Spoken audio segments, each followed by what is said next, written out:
Dear children, let's start a new chapter, P block elements. What is P block elements? നമ്മുടെ periodic table 15 to 18 group elements are known as P block elements. Why it is known as P block element? Because നമ്മൾ configuration എഴുതി കഴിഞ്ഞാൽ the last electron enters into P subshell. So it is known as P block elements. നമ്മൾ പറഞ്ഞു 15 to 18 groups ആണ് ഏത് പേരിൽ അറിയപ്പെടുന്നത് P block elements. ഇതിൽ ഓരോ ഗ്രൂപ്പിനെയും പറ്റി നമുക്ക് പഠിക്കാനുണ്ട്.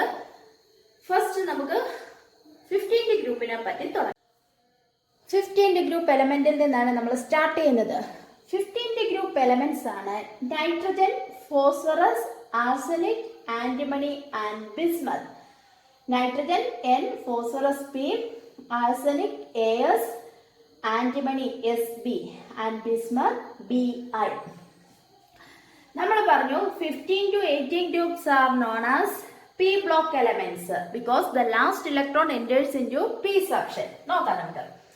Nitrogen, atomic number of nitrogen 7.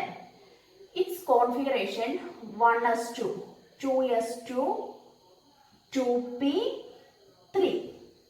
Then phosphorus, atomic number 15, configuration 1s2, 2s2,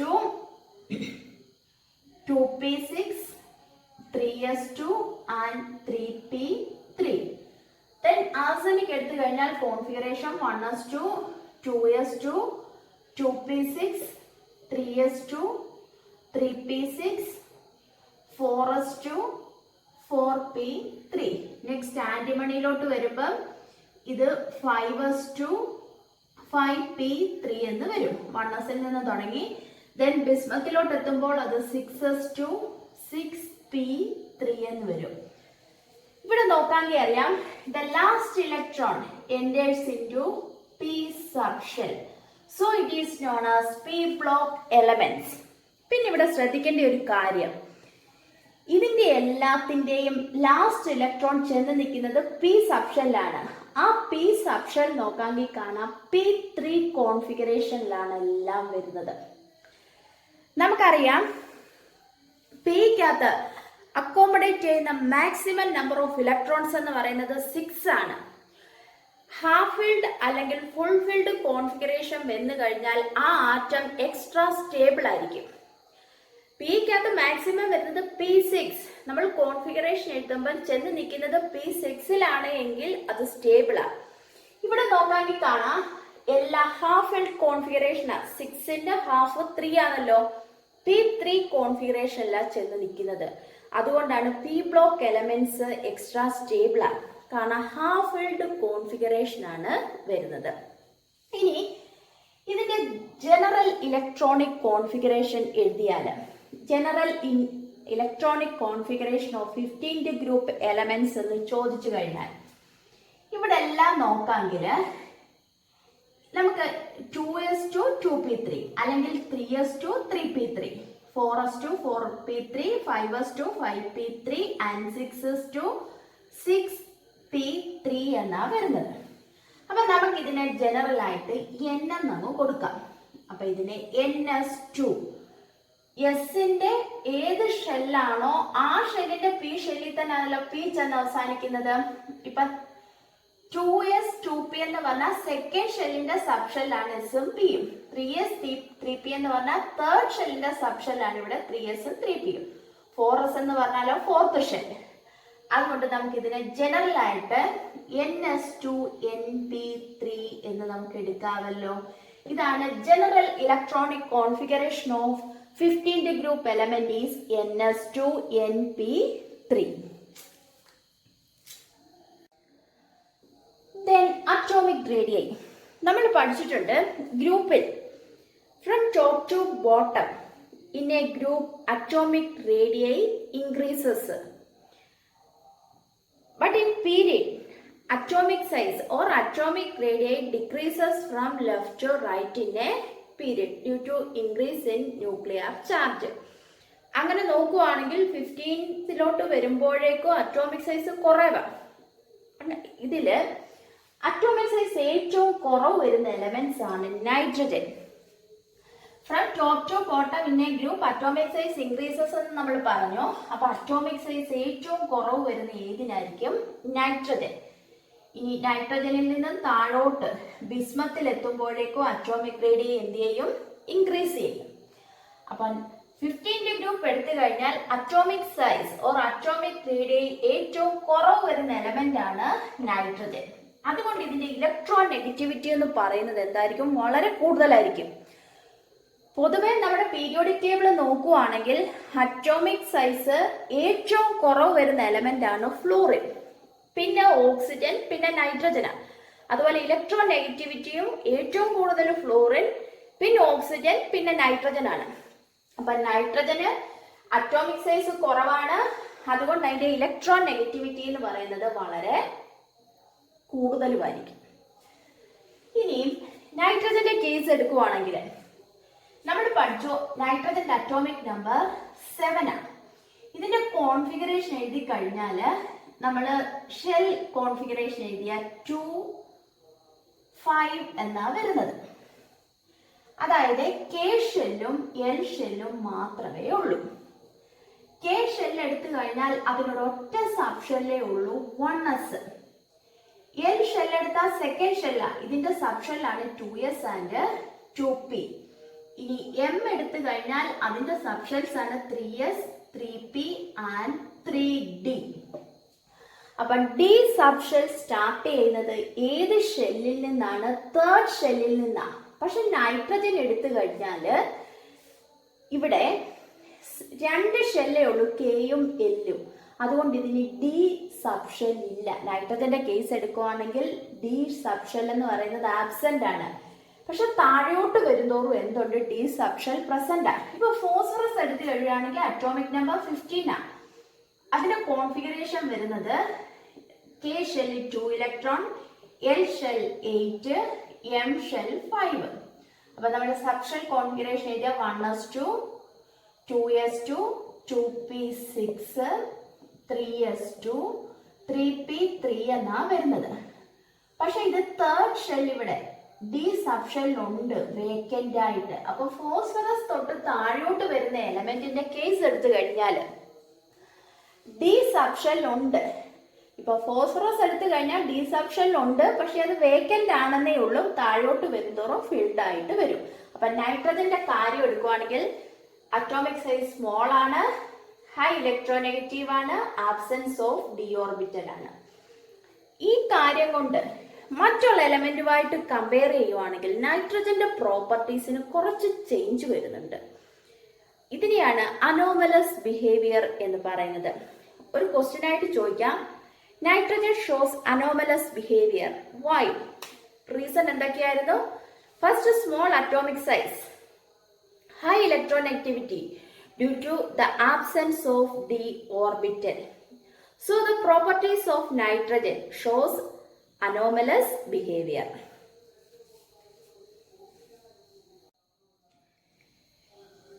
ഇനി ionisation enthalpy from left to right. Ionisation enthalpy എന്ത് ചെയ്യുമായിരിക്കും? ഇൻക്രീസ് ചെയ്യുക. ലെഫ്റ്റിൽ നിന്നും റൈറ്റിലോട്ട് വരുന്നോറും അറ്റോമിക് സൈസ് ഡിക്രീസ് ചെയ്യുന്നു due to increase in nuclear charge. അങ്ങനെ നോക്കുവാണെങ്കിൽ അയനൈസേഷൻ എൻതാൽപ്പി എന്ത് ചെയ്യുമായിരിക്കും? ഇൻക്രീസ് ചെയ്യും. അയനൈസേഷൻ എൻതാൽപ്പി എന്ന് പറഞ്ഞാൽ energy required to remove an electron from outermost shell of an atom. ന്യൂക്ലിയസിന്റെ അട്രാക്ഷൻ ഇല്ലാതാക്കിയിട്ട് ഔട്ടർ മോസ്റ്റ് ഷെല്ലിൽ നിന്നും ഇലക്ട്രോൺസിനെ റിമൂവ് ചെയ്യാൻ വേണ്ടി വരുന്ന എനർജിയാണ് അയനൈസേഷൻ എൻതാൽപ്പി. അപ്പൊ നമ്മൾ നോക്കുവാണെങ്കിൽ 15ഉം 16ഉം കൂടെ കമ്പയർ ചെയ്യുവാണെങ്കിൽ ഇപ്പൊ 15, 16, 17 ഇങ്ങനെയാണല്ലോ 18 വരുന്നത്. അപ്പൊ നമ്മള് ഇപ്പം പഠിച്ചതനുസരിച്ച് from left to right ionisation enthalpy increases എന്ന് നമ്മൾ പഠിച്ചു. അങ്ങനെ നോക്കുവാണെങ്കിൽ 15ഉം 16ഉം കൂടെ കമ്പയർ ചെയ്താൽ അയനൈസേഷൻ എൻതാൽപ്പി കൂടുതൽ വരേണ്ടത് ആർക്കായിരിക്കും? 16th group എലമെന്റ്സിനായിരിക്കുമല്ലോ 15നെക്കാട്ടിൽ. പക്ഷെ ഇവിടെ തിരിച്ചാ വരുന്നത്. 15th ഗ്രൂപ്പിന്റെ അയനൈസേഷൻ എൻതാൽപ്പി 16നെക്കാട്ടിൽ കൂടുതലാണ്. ഇതിനുള്ള കാരണം ഇപ്പൊ നമ്മൾ കോൺഫിഗറേഷൻ എഴുതിയപ്പം കണ്ടായിരുന്നു. കോൺഫിഗറേഷൻ ns2np3 ആണ്. ഹാഫ് ഫിൽഡ് കോൺഫിഗറേഷൻ ആണ്. ഹാഫ് ഫിൽഡ് കോൺഫിഗറേഷൻ വരുമ്പം ആറ്റം എക്സ്ട്രാ സ്റ്റേബിൾ ആണ്. ആ സ്റ്റേബിൾ ആയിട്ട് നിൽക്കുന്നിടത്തു നിന്നും ഇലക്ട്രോൺസിനെ റിമൂവ് ചെയ്യുക എന്ന് പറയുന്നത് ഡിഫിക്കൽട്ടാണ്. കൂടുതൽ എനർജി കൊടുക്കണം. അതുകൊണ്ടാണ് ഇത് ionisation energy or ionisation enthalpy of 15th group elements are larger than that of 16th group. Reason, due to the extra stable half-filled configuration of 15th group elements. Then metallic character. From top to bottom in a group, metallic character increases. അപ്പോൾ ഒരു ഗ്രൂപ്പിന്റെ മുകളിൽ നിന്നും താഴോട്ട് വരുന്തോറും metallic character increase ചെയ്യുക. അപ്പൊ ഇനി നോക്കുവാണെങ്കിൽ നൈട്രജൻ നോൺ മെറ്റലാണ്, ഫോസ്ഫറസ് എന്ന് പറയുന്നത് നോൺ മെറ്റലാണ്. ഇങ്ങനെ താഴേക്ക് വരുംതോറും അതെന്തായിട്ട് മാറും? മെറ്റലായിട്ട് മാറും. ബിസ്മത്തിലോട്ട് എത്തിക്കഴിയുമ്പോഴേക്കും അത് മെറ്റാലിക് ക്യാരക്ടർ ആയിരിക്കും അത് കാണിക്കുന്നത്. ചോപ്പിൽ നിന്നും ബോട്ടത്തിലോട്ട് വരുന്തോറും നോൺ മെറ്റാലിക് ക്യാരക്ടർ കുറഞ്ഞ് അതെന്തായിട്ട് മാറുക? മെറ്റാലിക് ആയിട്ട് മാറുക. നമ്മൾ പഠിച്ചിട്ടുണ്ട് മെറ്റൽസ് എന്ന് പറഞ്ഞാൽ lose electron to form cation, but non metals gains electron to form negative ion anions. അങ്ങനെ നോക്കുവാണെങ്കിൽ നൈട്രജനും ഫോസ്ഫറസും നോൺ മെറ്റലാണ്. അപ്പൊ ഇത് എന്തായിട്ടായിരിക്കും ആക്ട് ചെയ്യുന്നത്? ഇലക്ട്രോണിനെ ലൂസ് ചെയ്ത് നെഗറ്റീവ് അയോൺസ് ആയിട്ടായിരിക്കും മാറുന്നത്. പക്ഷെ ബിസ്മത്തിന്റെ കേസ് എത്തുമ്പോഴേക്കും അത് മെറ്റലാണ്. അപ്പൊ അതെന്തായിരിക്കും ചെയ്യുന്നത്? ഇലക്ട്രോണിനെ ലൂസ് ചെയ്ത് പോസിറ്റീവ് അയോൺസ് ആയിട്ടായിരിക്കും മാറുന്നത്. അപ്പൊ നമ്മൾ ഓക്സിഡേഷൻ സ്റ്റേറ്റ് എടുത്താൽ ഇപ്പൊ 15th ഗ്രൂപ്പ് എലമെന്റ് എടുത്തു കഴിഞ്ഞാൽ ഔട്ടർ മോസ്റ്റ് ഷെല്ലിൽ 5 ഇലക്ട്രോൺസ് ആണ് ഉള്ളത്. അതാണ് അതിന്റെ കോൺഫിഗറേഷൻ ns2np3 എന്ന് നമ്മൾ എഴുതിയേക്കുന്നത്. ഇതിന് സ്റ്റേബിൾ ആകണമെങ്കിൽ ഒരു 3 ഇലക്ട്രോണിനെ കൂടി ഇത് എന്ത് ചെയ്യണം? ഗെയിൻ ചെയ്യണം. അല്ലെങ്കിൽ 5 ഇലക്ട്രോൺസിനെ ഇത് എന്ത് ചെയ്യണം? ലൂസ് ചെയ്യണം. അപ്പൊ നൈട്രജനും ഫോസ്ഫറസും ഒക്കെ എടുത്തു കഴിഞ്ഞാൽ പൊതുവെ 15th ഗ്രൂപ്പ് എലമെന്റ്സ് എടുത്തു കഴിഞ്ഞാൽ കോമൺ ഇലക്ട്രോണിക് കോൺഫിഗറേഷൻ ns2np3 ആണ്. അതിന്റെ ഓക്സിഡേഷൻ സ്റ്റേറ്റ് എന്ന് പറയുന്നത് 15th ഗ്രൂപ്പ് എലമെന്റ് ആവുന്നുണ്ട് -3 ഓക്സിഡേഷൻ സ്റ്റേറ്റ് ആണെന്ന് നമ്മൾ പഠിച്ചു.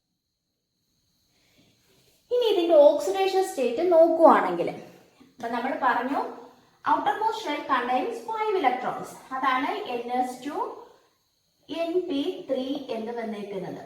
അപ്പൊ 5 ഇലക്ട്രോൺസ് ആവുന്നുണ്ട്.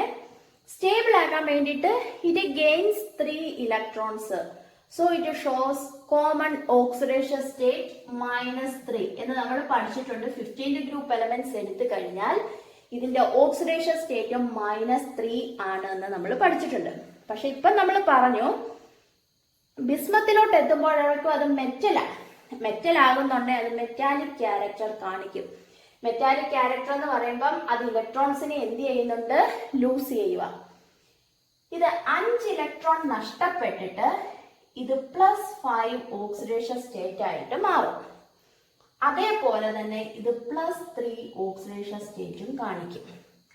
ഇപ്പം പിയിലെ 3 ഇലക്ട്രോൺ അങ്ങ് നഷ്ടപ്പെട്ടു കഴിഞ്ഞാൽ എസിനകത്ത് 2 ഇലക്ട്രോൺ വന്നാൽ സ്റ്റേബിൾ ആണ്.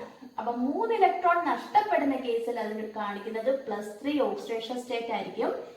ഇനി എസിലെ 2 എണ്ണോ പിയിലെ 3 എണ്ണം കൂടാണ് നഷ്ടപ്പെടുന്നതെങ്കിൽ ഇത് ഏത് ഓക്സിഡേഷൻ സ്റ്റേറ്റ് കാണിക്കും? +5. ഇനി ബിസ്മത്തിൽ എത്തിക്കഴിയുമ്പോഴേക്കും +5-നേക്കാട്ടിലും സ്റ്റേബിൾ ആയിട്ട് വരുന്ന ഓക്സിഡേഷൻ സ്റ്റേറ്റ് +3 ആണ്. കാരണം നമ്മൾ പഠിച്ചിട്ടുണ്ട് എസും പിക്കും ഇടയ്ക്ക് d ഓർബിറ്റൽ വരുന്നുണ്ട്. നമ്മൾ കോൺഫിഗറേഷൻ എഴുതുമ്പം ഇപ്പൊ ഇങ്ങനെ ആയിരിക്കുമല്ലോ വരുന്നത് 4s2 3d. അത് കഴിഞ്ഞിട്ടാണ് എന്ത് വരുന്നത്? 4p.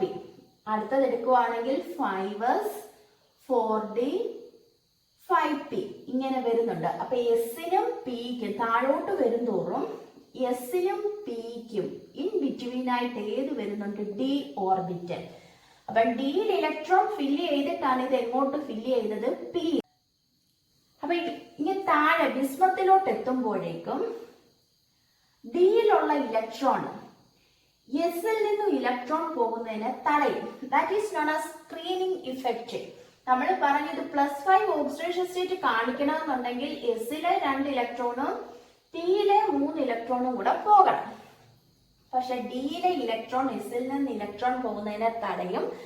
That is known as screening effect എന്ന് പറഞ്ഞു. ഈ സ്ക്രീനിങ് ഇഫക്റ്റ് കാരണം ബിസ്മത്തിന്റെ കേസ് എത്തുമ്പോഴേക്കും പിയിലെ 3 ഇലക്ട്രോൺ ആയിരിക്കും നഷ്ടപ്പെടാനുള്ള ചാൻസ് കൂടുതൽ.